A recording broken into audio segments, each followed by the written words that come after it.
మీ పిల్లల డాక్టర్ కళ డబ్బు వల్ల ఆగిపోవద్దు. కేవలం 18 లక్షల నుంచి MBBS విదేశాల్లో. అందరికీ నమస్కారం. ప్రస్తుతం మనతో పాటు ఉన్నారు ప్రముఖ ఆధ్యాత్మికవేత్త జ్యోతిష్య పండితులు శేషగిరి రావు గారు. గురుగారితో మాట్లాడతాం. నమస్కారం గురుగారు. గురుగారు, ఆగస్టు మాసంలో సింహ రాశి వారికి ఎలా ఉండబోతుంది అంటారు? ఎలాంటి జాగ్రత్తలు తీసుకోవచ్చు అంటారు? ఆర్థిక పరంగా, ఆరోగ్య పరంగా ఈ మాసంలో వీరి గ్రహ గోచారం ఏంటంటారు? అయితే సింహ రాశి వారికి కూడా ప్రస్తుతానికైతే కనుక వీరి యొక్క వృత్తి ఉద్యోగాల కారకుడు, తర్వాత ఇతరులతో వీరి యొక్క సంబంధ బాంధవ్యాల కారకుడు శుక్రుడు నీచంలోనే సంచరించడం అనేది జరుగుతుంది. అయితే ఒక్క విషయంలో ఏంటంటే కొంత శుభం ఫలితాన్ని ఇచ్చే దాంట్లో లాభస్థానంలో కుజుడు సంచరించడం అనేది జరుగుతుంది వీరికి.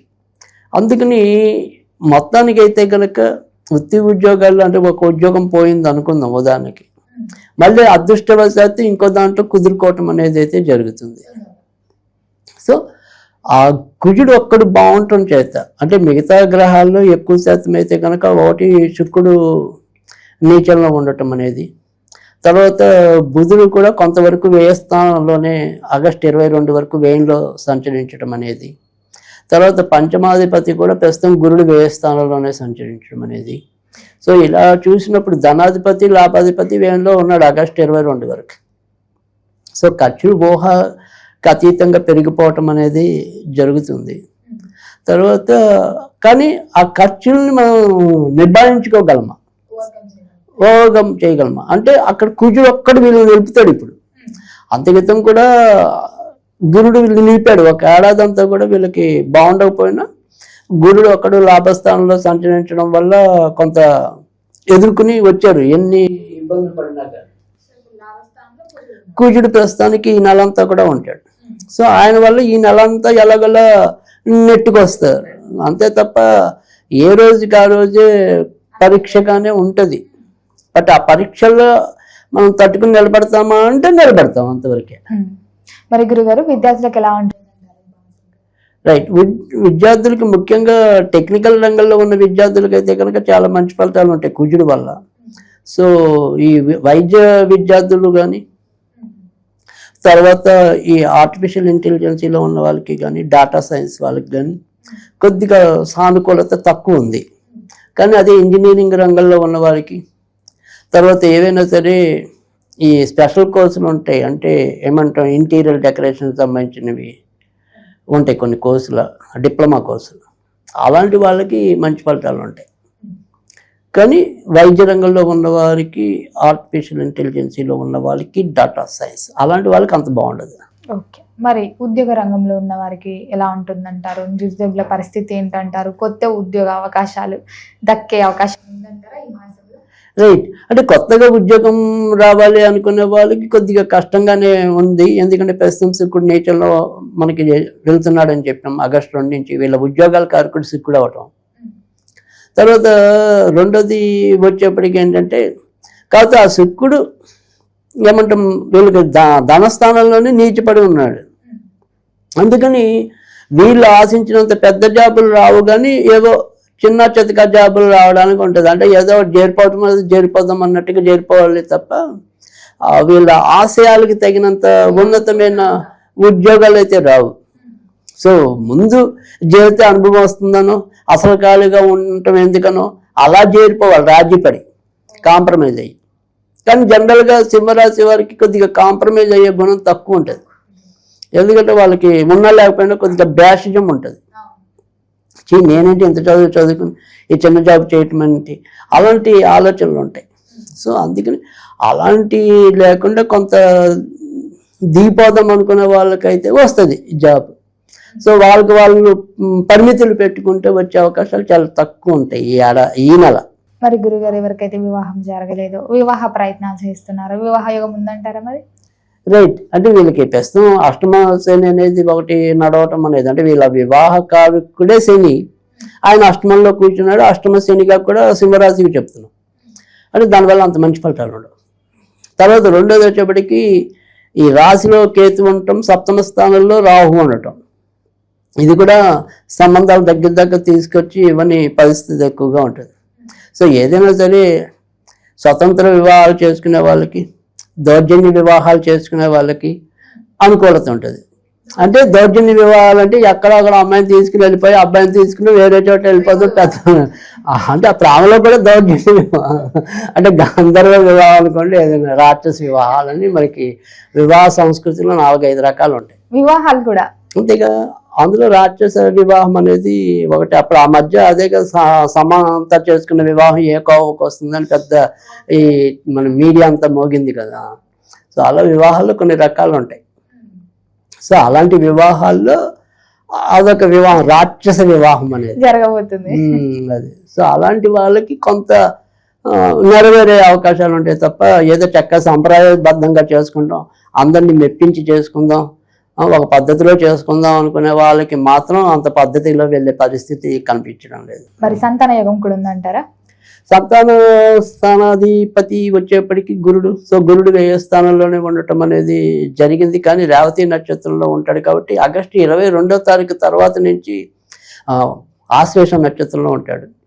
సో ఆశ్లేష నక్షత్రంలో మనకి బుధుడు దాంట్లో వచ్చేది ఆగస్టు 22.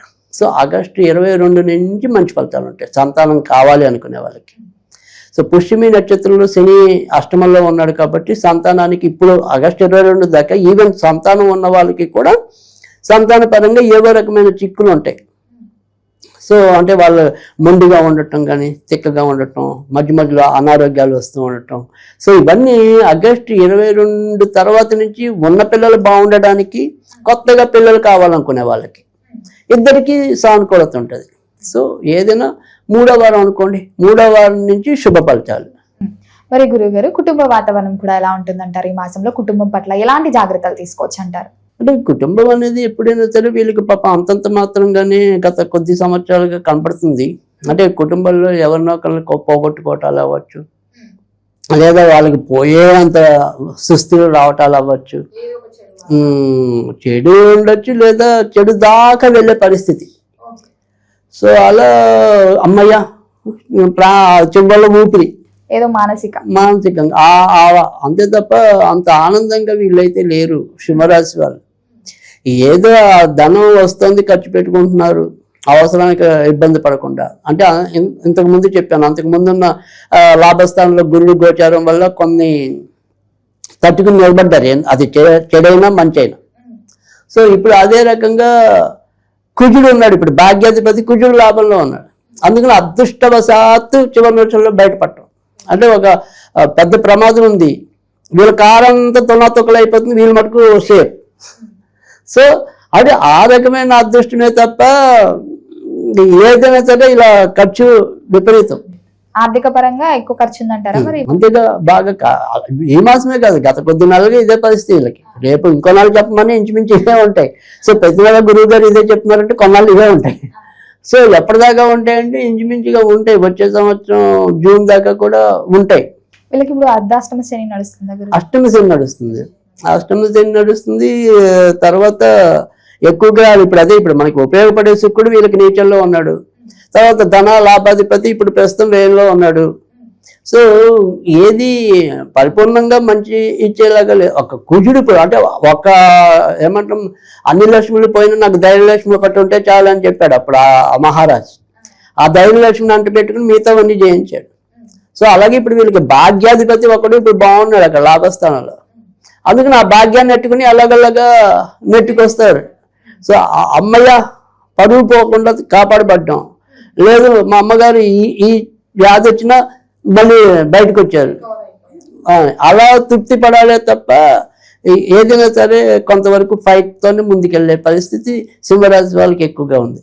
మరి గురుగారు, ఈ మాసంలో ఎవరైనా పెట్టుబడులు పెడదాము, కొత్తగా వ్యాపారం స్టార్ట్ చేద్దాం అనుకుంటూ ఉంటారు కదా, చెయ్యొచ్చు అంటారా ఈ మాసం? అంటే ఆగస్టు 22 దాటిన తర్వాత నుంచి చేసుకోవటం అనేది ఉత్తమం. 22 ఈ మొదటి 3 వారాలు పెద్ద శుభ ఫలితాలు ఉండవు. సో ఆగస్టు 22కి ఎలాగో శ్రావణ మాసం కూడా నడుస్తూ ఉంటుంది కాబట్టి సో ఆగస్టు 22 లేదా ఆ పైన అంటే ఇప్పటి నుంచి ఒక ప్లానింగ్ అనేది పెట్టుకుని వస్తే ఆగస్టు 22 దాన్ని అమలు చేయడానికి వీలు ఉంటుంది. ఈలోపు మనం దాని వెనకాల గ్రౌండ్ వర్క్ ఉంటుంది కదా. సో అలాంటివన్నీ ఒక్కొక్కటి పేర్చి పెట్టుకుంటే అప్పుడు 22కి సెర్చ్ చేసుకోవచ్చు. మరి గురుగారు, ఓవరాల్ గా అన్ని రంగాల వారిని పరిశీలిస్తే వీరికి ప్రథమార్థం బాగా కలిసి వస్తుందంటారా, ద్వితీయార్థంలో కలిసి వస్తుందంటారా? అంటే ఏదైనప్పటికీ కూడా ఇంచుమించుగా ఒకే ఫలితాలు ఉన్నాయి. మరింత బాగుంటాం అయితే మాత్రం ఆగస్టు 22 నుంచి ఇంకొద్దిగా బెటర్. ద్వితీయార్థంలోనే బాగుంటుంది అంటారు, సో అమావాస్య తర్వాత. ఎందుకంటే సూర్యుడు కూడా సత్యత్వంలోకి ఆగస్టు 17 నుంచి చేరుకుంటాడు.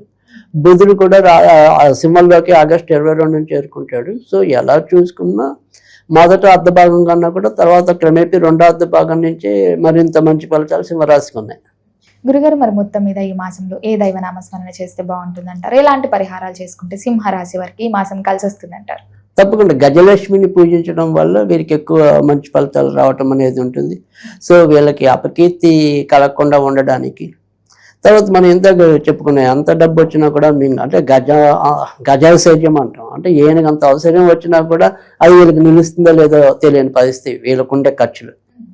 సో అందుకని గజలక్ష్మిని పూజించడం వల్ల చాలా మంచి ఫలితాలు రావటం అనేది ఉంటుంది. సో అష్టలక్ష్మి స్తోత్రంలో గజలక్ష్మికి సంబంధించిన స్తోత్రం చదవటం వల్ల చాలా మంచి ఫలితాలు ఉంటాయి. గురుగారు, మొత్తం మీద ఆగస్టు మాసంలో సింహరాశి వారికి ఎలా ఉంది, ఎలాంటి జాగ్రత్తలు తీసుకోవాలో తెలియజేసినందుకు ధన్యవాదాలండి.